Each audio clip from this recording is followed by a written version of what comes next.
Jamie tried to explain. Amelia coldly said, "The truth hurts enough." The house fell into silence. A night that wasn't meant to break. The house had never felt this heavy. It used to be loud, with children laughing downstairs, music from Jamie's guitar echoing through the living room, Amelia humming softly while she cooked. Life had rhythm, a warm, domestic melody. But tonight, silence wrapped around the walls like smoke. The dining table, the hallway, the framed photographs of vacations and birthdays, everything feels different. As if the house itself sensed a storm it could not stop. Amelia stood near the window, back straight, eyes sharp with pain she tried not to let spill. In her hand, crumpled slightly from how tightly she had held it, was the letter. Dakota's looping handwriting visible through the creases. Jamie paced the living room, hands in his hair, a rhythm of footsteps that only grew more frantic.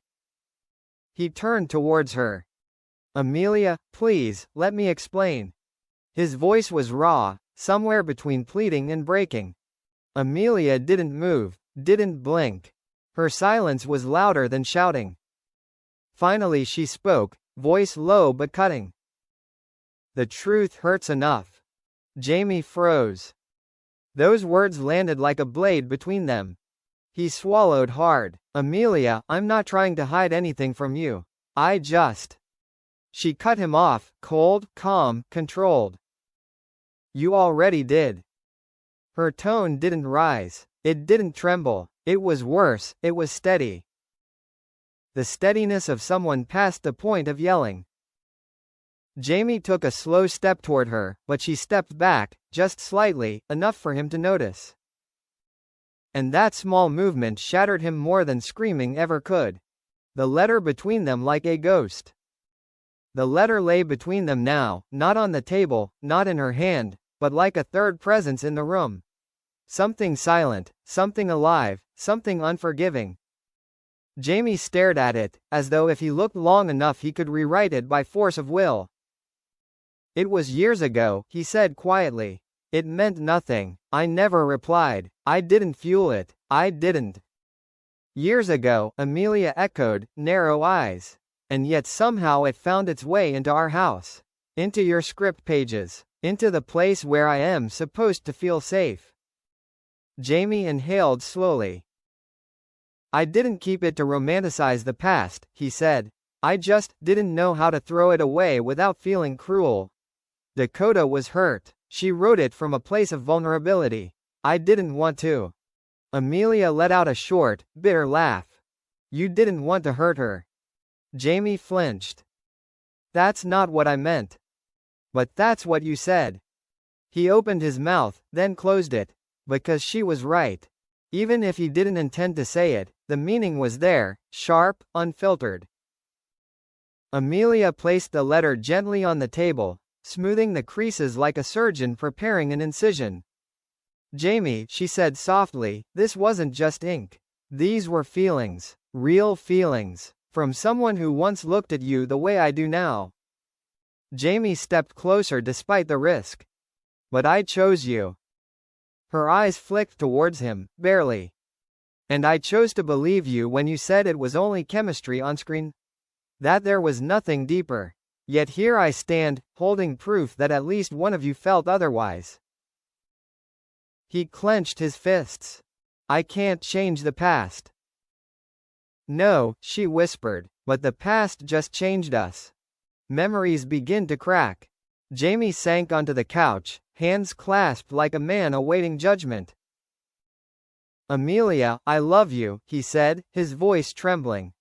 "Everything I've built, this home, our family, my future, it's with you. You're the woman I wake up beside, the mother of my children, the person I want to be better for." She stared at him, eyes glossy but determined to fall apart. "You say all the right things," she murmured. "I know you do. You've always known." "What do you mean?" "You speak gently. You apologize beautifully. You love, carefully." She paused. "But did you ever realize that sometimes careful love still wounds?" Jamie opened his mouth, but nothing came out.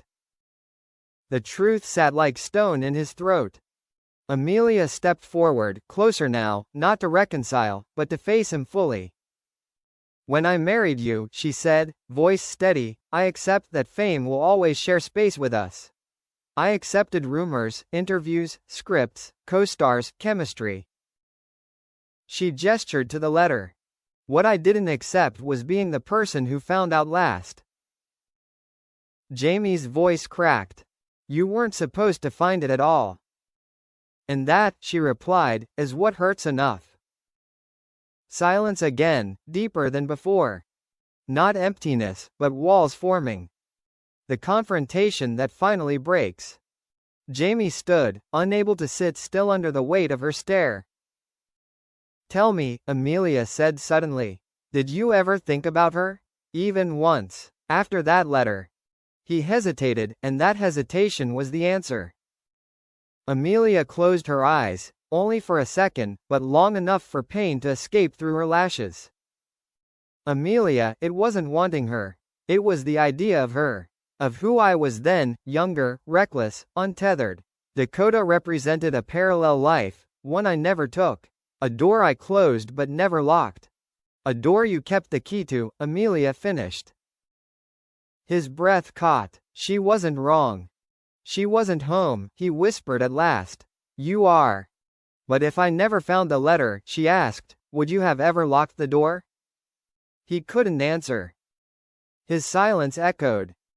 For the first time, Amelia speaks her truth. Amelia turned away, but her voice was finally unshielded, the truth pouring out like a dam breaking. I don't need perfection, Jamie. I've never asked for it.